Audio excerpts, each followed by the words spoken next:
Yeah, the parts that were like particularly scary were those random phone calls coming in with people. Here's the thing. Here's something that was really weird about it.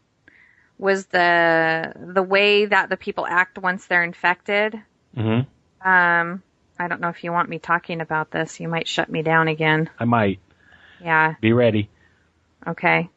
But you find out pretty quickly, I think, as soon as the phone calls start coming in and people are talking about what they're witnessing. It sounds like the people who are infected, once they are infected, they start mimicking sounds, like the last sounds they heard. Mm-hmm. Or, yeah, and we won't talk about, there was that, I said, man, if she starts to do something, I'm going to shut it off. And then she started to do it. That was really funny. That was good, yeah. We won't say what that was, though, because it's scary and it's a surprise.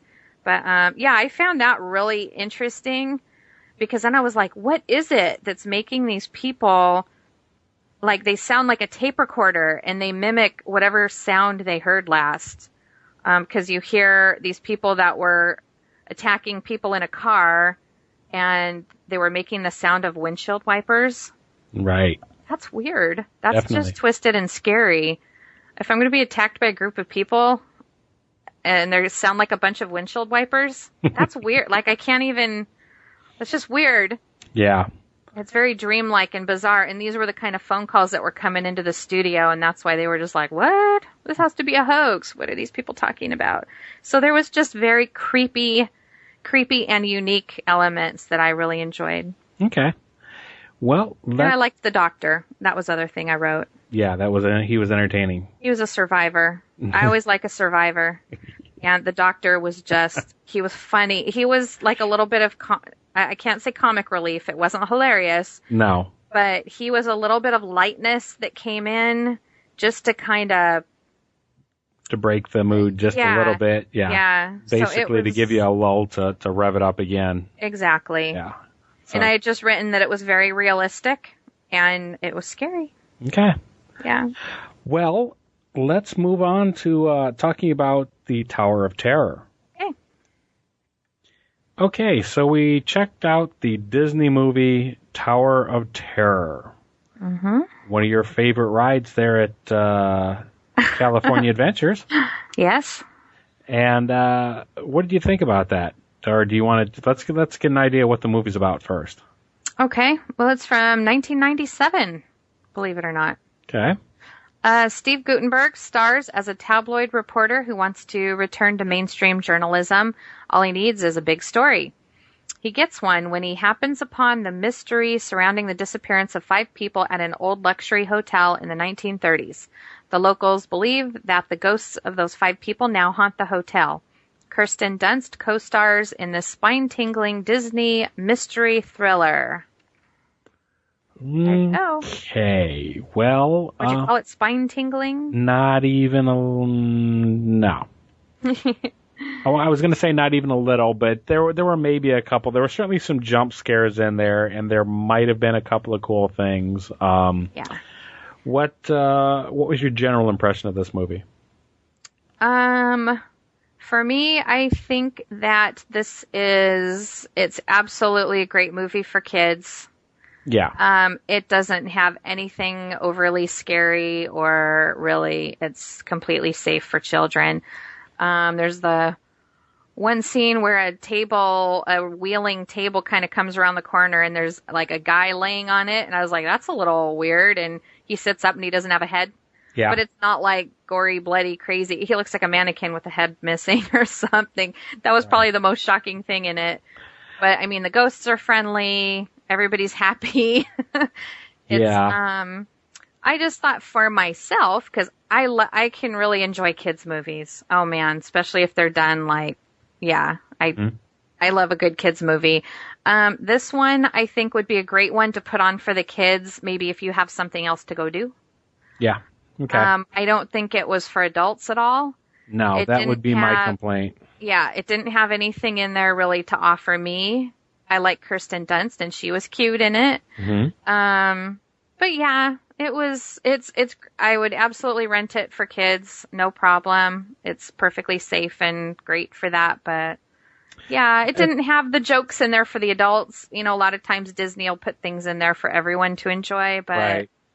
I mean, and that's just for me personally. I'm sure a lot of parents watched it with their kids and enjoyed it. I mean, I don't know. I felt similar. Too bad. My first note on here is too bad the title starts cheesy, right from the beginning. I don't know whether this was made for direct to DVD or direct to VHS or straight to whether it was going to run on TV first. I'm not sure because it felt like there were commercial wipes in there. Where insert commercial here. Yeah, it totally had it's going to a commercial break? What? Yeah. So it was interesting, though, when we checked it out from the librarian actually told us that somebody she knew had written it.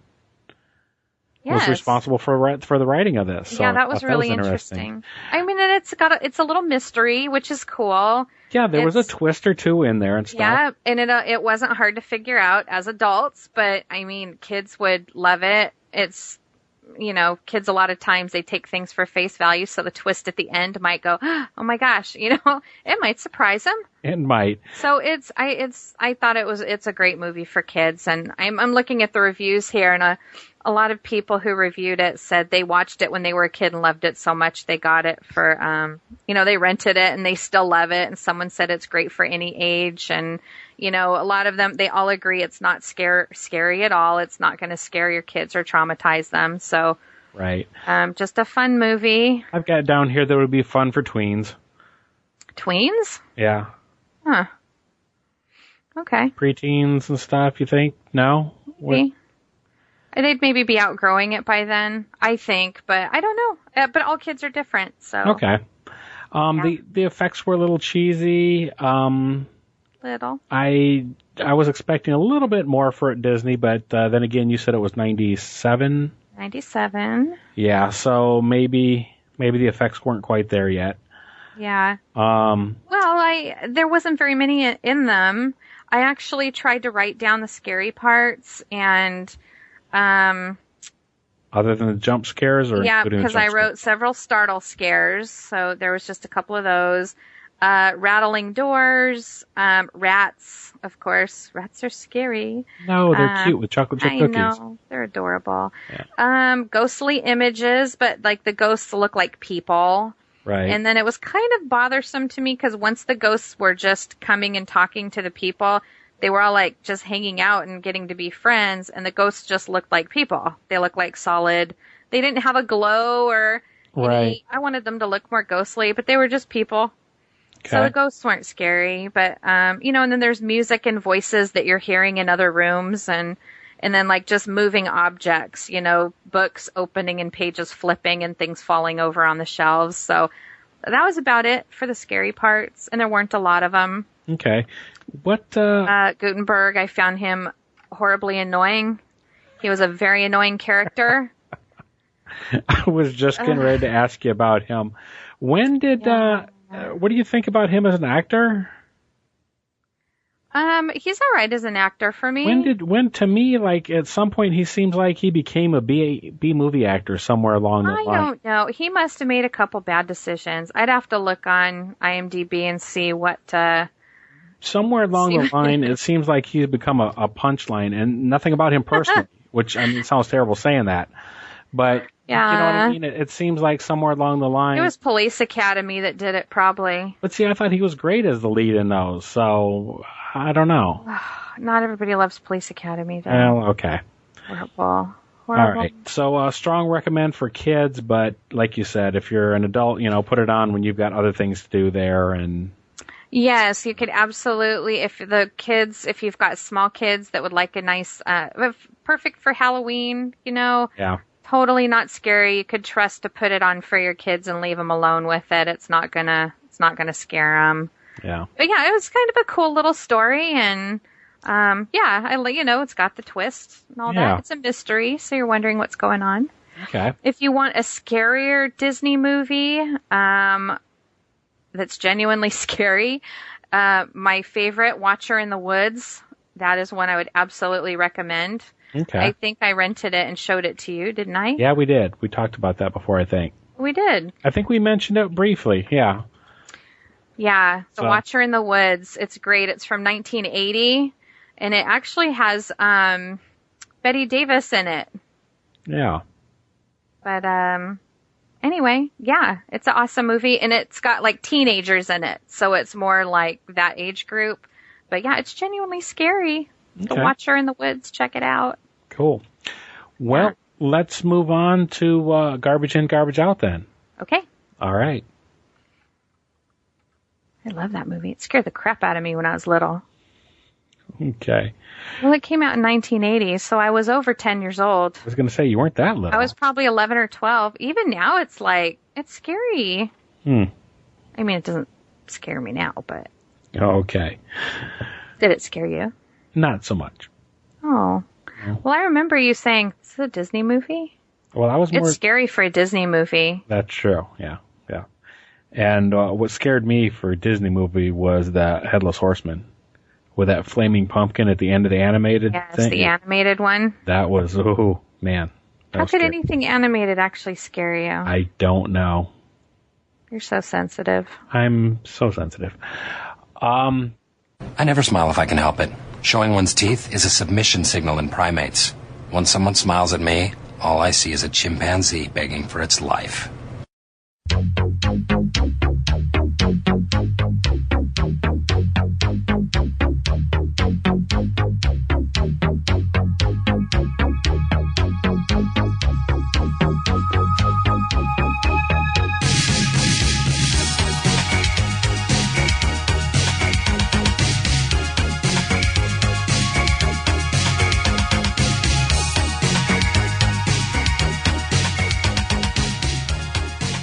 Garbage in, garbage out. Mm-hmm. What did you like to talk about first? Doesn't matter. All right. Well, we're catching parts of certain movies that we just can't pass up, but we've covered them before, so I guess we'll skip talking about Hellboy, About a Boy, and Highlander, since, we just catch those from the middle. Those are regular staples in our house. It seems to be, yeah.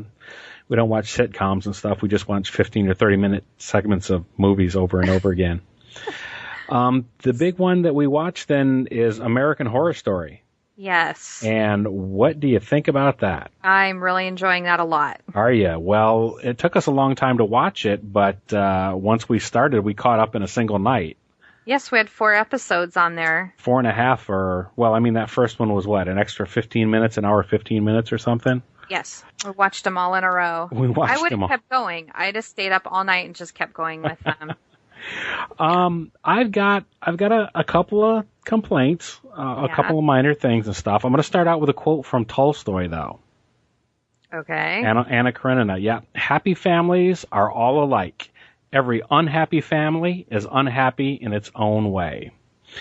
And I start off with that because I'm going to get on a soapbox for just a second here. Oh, boy. Yeah, sorry.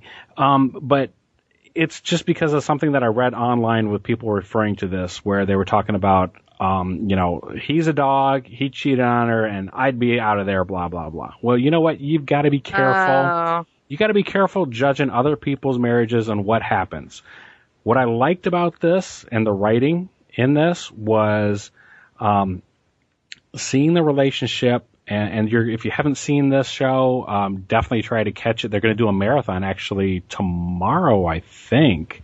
Oh, okay. So yeah, anybody. So that's a Monday. I think it's going to be Monday or sometime this week. Yeah, I think it was going to be for Halloween. Yeah. So tomorrow is Halloween, and I do believe that is when the marathon is on. So yes, highly recommended. Absolutely. DVR it, watch it at your leisure, or sit down and just watch it the whole way through like we did. Yeah. There's a scene in there where the husband and wife, they're talking, and he's confronted with the affair that he's had. I mean, briefly, he had an affair. The family tries to repair itself. They move from the East Coast to the West Coast. They move into a Victorian house out here in L.A. that has a history, and all of this comes up in there. But anyhow, while defending himself, he points out the fact that despite them having an affair, there were reasons for it. It wasn't just that he was a dog, right.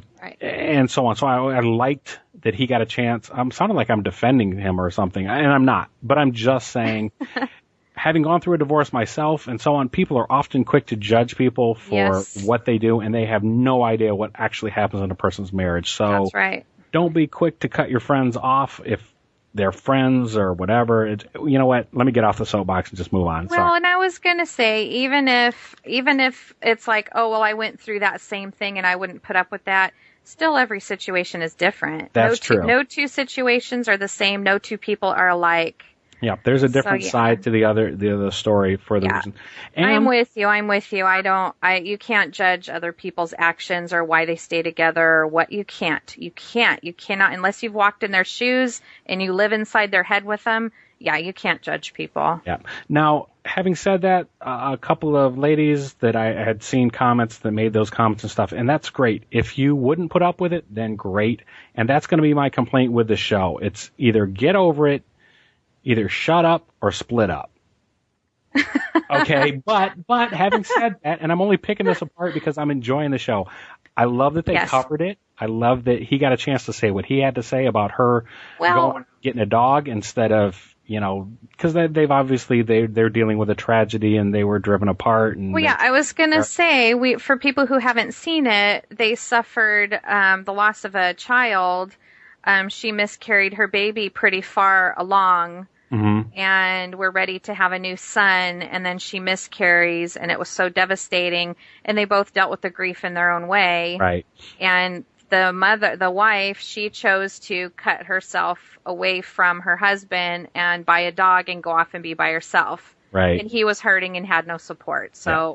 So that's it. So that's okay. It's going to be a source of tension and stuff. But my only complaint with this, I have maybe 3 things that I'm going to complain about in this show, and that's the cheating thing. Either get over it or don't. But I mean, I understand that's a point of conflict, and that's something that's going to come up. But that's not a complaint about the show. You're saying that you're just addressing that because other people have issues with it. Yeah. Well, no, it's going to be a complaint of mine if it continues in every show. If they keep rerunning over that. All right. So you think the couple is going round and round in circles with the do we stay together or do we not, or the problems that they're dealing with. You're tired of hearing about it? Maybe, yeah. If, I'll give it a season or so of that. But if after the season they don't get past that, I don't know. But anyhow, that's one thing. The other thing is I don't want to see Freak of the Week because there's a lot of ghosts and a lot of dead bodies stacking up in this show in the few episodes that we saw. So that's another thing.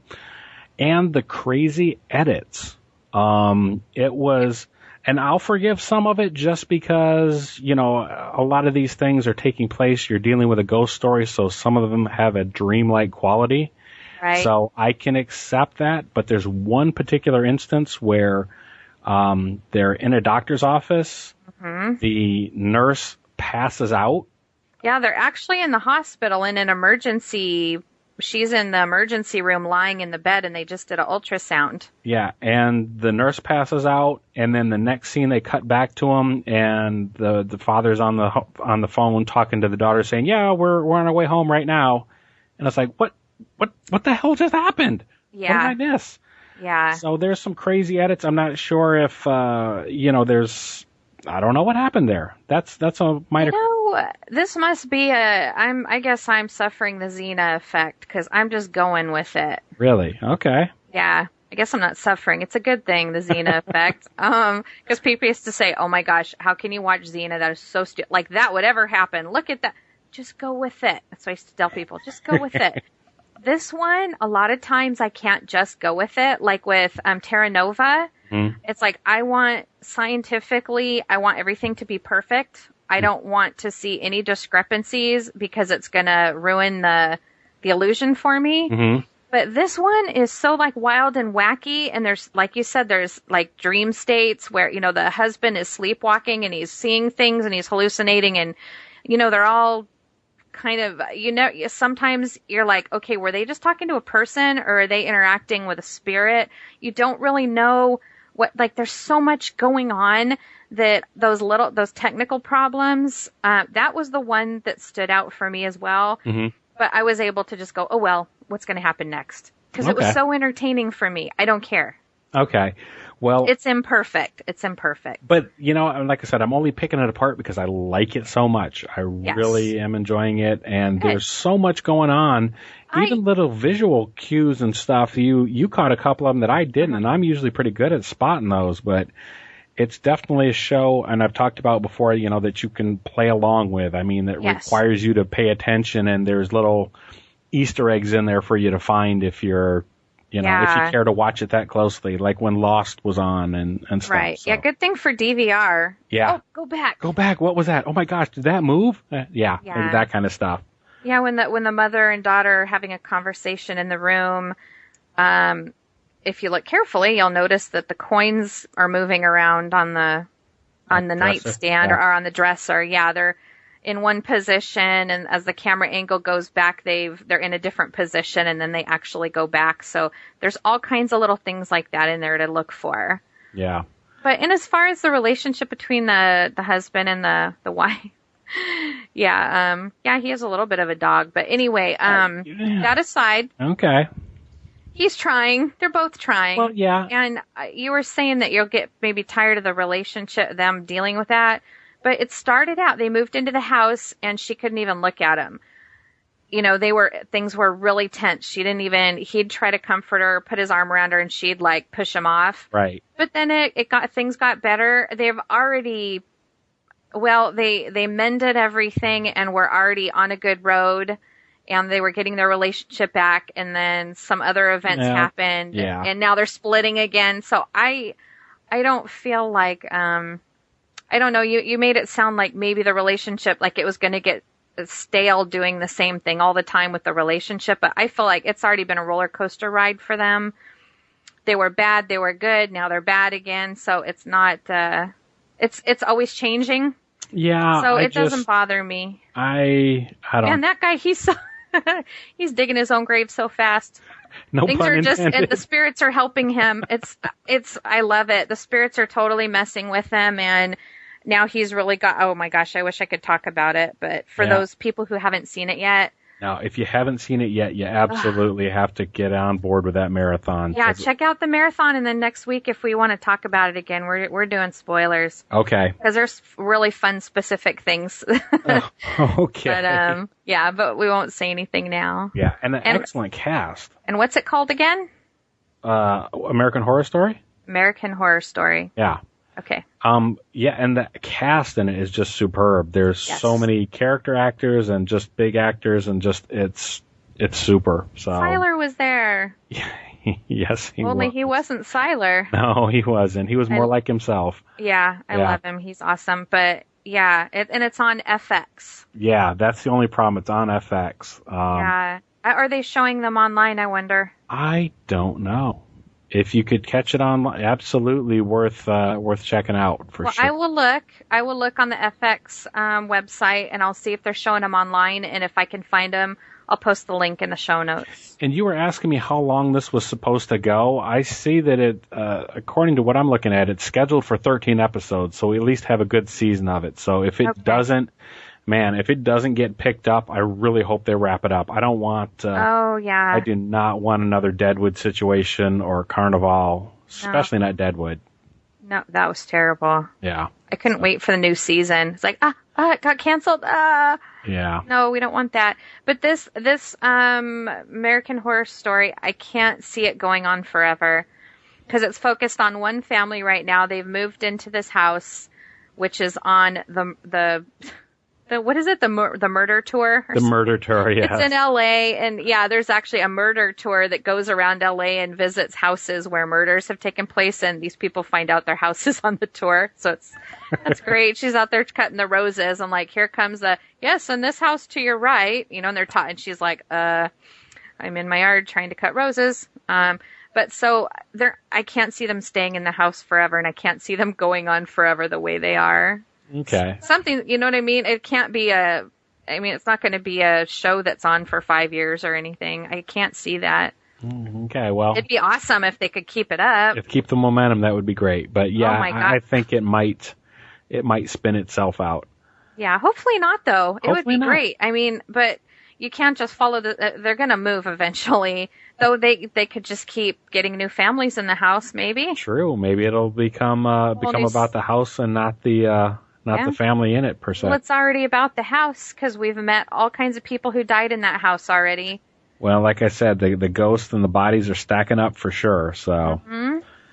So yeah, it's very entertaining. Yep. It a lot of series on TV. I've got to watch it 2 or 3 times to see if it grabs me or to decide. The first scene or first couple scenes, I was like, what's going on here? It just hooked me right away. You know what? I'm going to say that I wasn't necessarily smitten with it for the first maybe 15 or 20. You know what? It wasn't until Jessica Lange's character came on. Oh my gosh. Until Constantine showed up. Oh my gosh. She is great. She is so wrong. So politically incorrect. She's terrible. Love it. It's great fun in a terrible way. Yeah. Oh my gosh, and the cliffhanger, the episode that ended, that was heartbreaking. But yeah, it was. I got to stop because there's so many things I want to talk about on this. Can't. So. Well, and that's the thing. There's the show has no problem shocking you. That's true. It's gonna. You can tell it's gonna kill off characters or do whatever it needs to do, and it's not typical. Yeah. I don't think. No, it isn't. It is on effects, so they do use the S word a bit, and there's a little bit of near nudity. There's a couple of things in there, so it's not necessarily a family show per se. No, I completely forgot about that. I'm glad you remembered, because we do like to talk about why things are rated R or if they're family friendly. So this is definitely a mature nudity and a little bit of cussing. But just a really, provided you're not offended by those things, just a tremendous, and it can't recommend it enough. Yeah, for sure. What else? Actually, what else did you have to say about Garbage In, Garbage Out? Was there anything else? I don't think so. Okay. I was actually going to take, since we're talking about relationships, I was going to take a second here to plug Jay's Ballandchain podcast. Yeah. He's absolutely horrible. You know what? You listen to that and you see how he treats his wife, and he's just absolutely mean to her and stuff. It's awful. I'm just giving you a hard time, Jay. I know you said you were going to get hate mail about the way you were cutting off her mic and everything. So, oh no, that's for you, buddy. But anyhow, check out Jay's Ballandchain podcast. He had actually invited us to do a segment about us meeting because the podcast is about relationships. The first actual marriage relationships. Actual marriage relationships, not just these things that are on TV that I'm complaining about. Yeah, but anyhow, he wanted to hear our story about us meeting, and I don't know that it's going to be interesting to anybody but us, but it's certainly not going to be as interesting as Stephen from JAFMP for sure. But what do you think? We'll maybe went for him and send that in. Sure. Okay. Yeah, absolutely. Okay.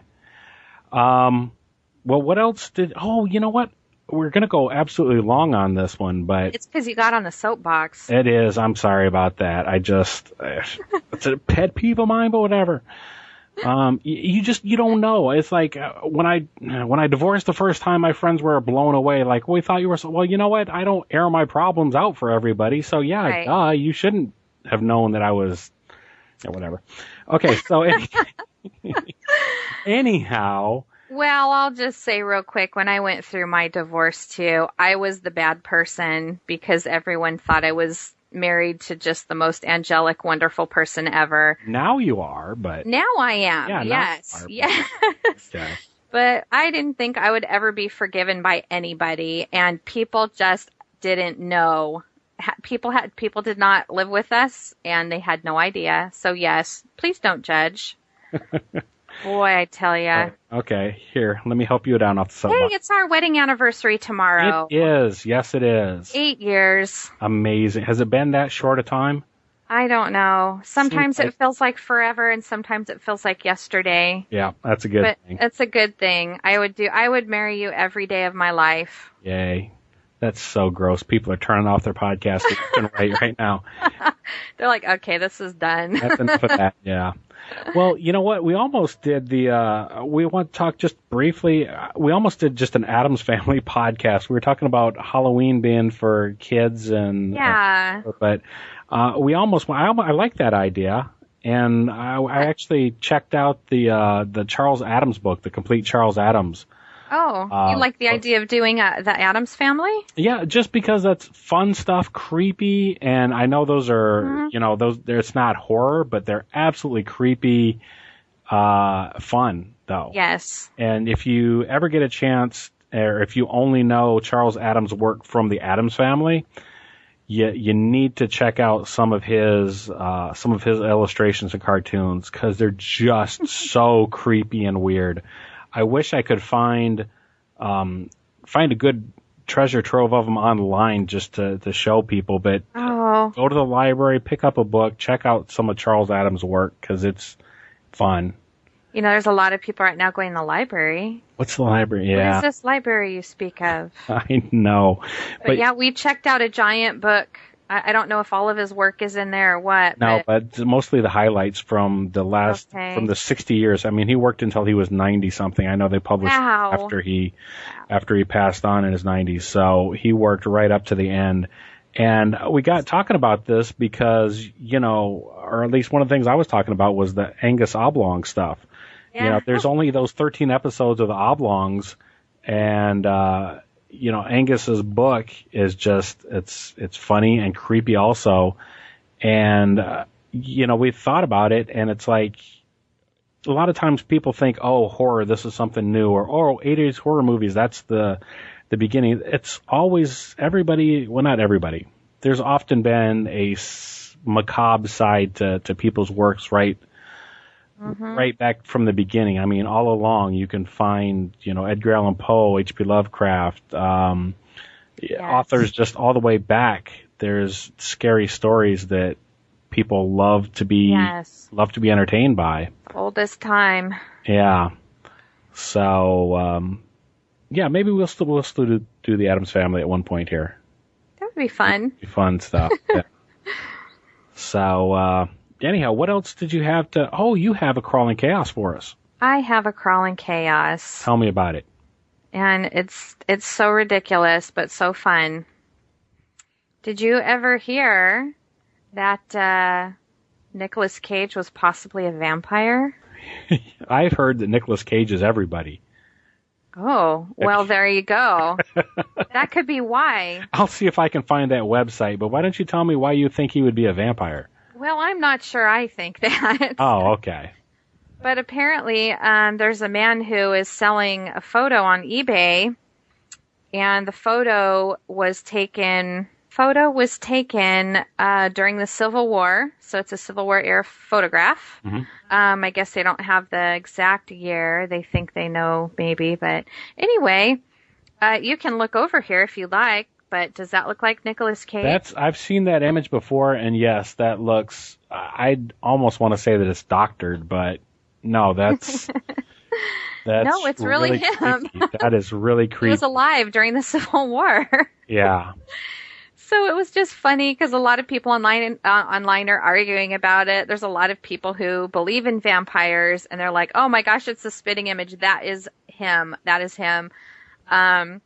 I think it looks an awful lot like him, but it's not an exact match. And yeah, there's people arguing it was photoshopped, and I'm going to argue maybe he's an old relative. I don't know, but I just thought that was so funny because a lot of people believe it's him, and it's I don't know. I want to say it's ridiculous. I don't want to offend anybody's opinions or beliefs, but it's just really funny to me. Yeah, I can see that. I was actually thinking you were going to tell me something about somebody running amok, though. Oh, no. Okay, then. Well, I guess we'll close the show with that. That was weird. Okay. I'm sorry. That's all right. You weren't prepared to talk about it, I guess, or we should have maybe worked that out better. It's a lot bigger of what I was originally going to talk to is a lot bigger topic than expected. I got you. So this was just a quick fun one, and I've got the photograph. So Okay. Cool. I don't know if you want to add that. I can add this short article to the show notes. Sounds good. So yeah, there we go. Okay. Well, in the meantime, you can find us on Facebook, of course. You can also find us at bagend.biz. That's bagend.biz/vi.html. You can find us LA Podcasters, and you can contact me at Madsaxxon, MADSAXXON @yahoo.com. Like I said, just look us up on Facebook. Vicis Interimo, VICISINTERIMO. Anything else to cover? I don't think so. I think that's it. So this is a long episode. It's a long one. We're at 1 hour right now, so I'm going to edit that down. But by the time I throw music and stuff in there, it's going to be a long one. Hey, Jason just popped online. Hey, Jason. He's retiring from podcasting. I'm going to try to get him on the podcast. Yeah, I was going to say, well, that just means we could have him more often. That's true. Absolutely. All right. So anyhow, well, happy Halloween, everybody. Happy Halloween. And thank you to those of you who have wished us a happy anniversary. Yes, thank you. And say something for 30 seconds, and then I'll cut off at 1 hour mark. Oh, my gosh. I have to fill up 30 more seconds. I'm killing ghosts on Maple Story. Okay, is that your Halloween? I'm in a haunted house killing ghosts. Okay. They're cute, too. They have little witches' hats on. Guess I did say anything for 45 seconds. Yeah, you just told me to fill up the time, right? Okay. Thanks for listening. Whoops. Off button.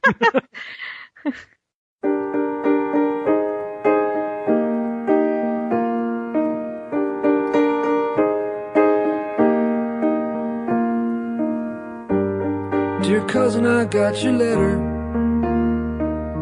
It was more than I thought I deserved. Well, she sounds perfect, all I dream of. And I dream about so much it is absurd. But when I get there and she sees me, I'll be impressed if she does not run screaming. My kind of love is an ugly love, but it's real and it lasts a long, long time.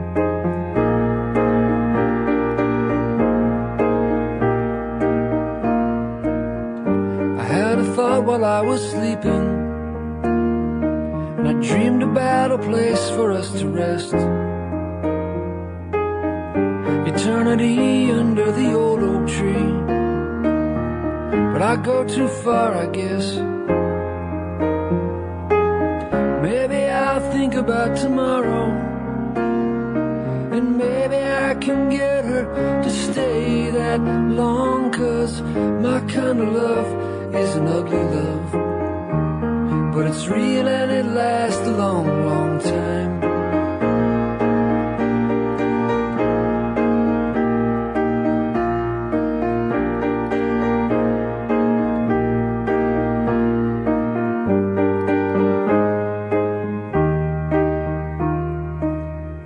If she finds me so repulsive, she wouldn't be the first to retch. Well, I decided one day long ago I was never gonna be the greatest catch. And if she cares about the car I drive, then she can get in hers the moment I arrive, 'cause my kind of love is an ugly love, but it's real and it lasts.